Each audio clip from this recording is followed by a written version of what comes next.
Sobrang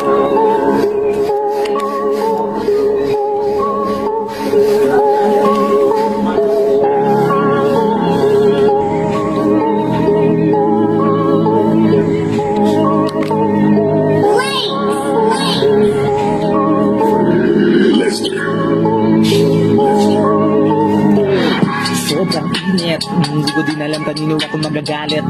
Baka lang sumabit, lalo pang uminit at ang araw ay pumangit. Bala ko sanang maligo pero bakit wala ng tubig magamit? Ubus na sa kakainom at uhaw pa din dahil sa init.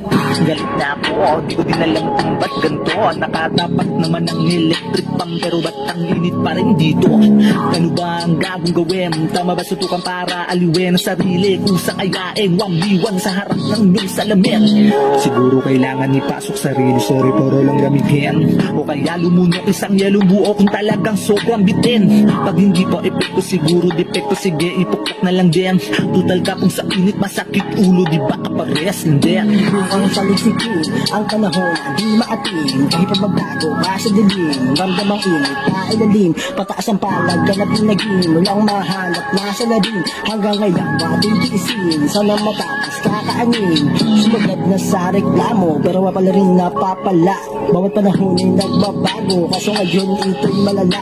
Ewan kung malulungkot ba ako o sasagi na mapatawa. Sumali sa init na dala nito ay wala ka naman magawa.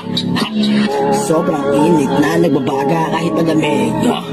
Sobrang init na namiss makaras ng inig, no? Sobrang init na di madaig, yeah? Sobrang init na lumaganap sa daigdig, fuck.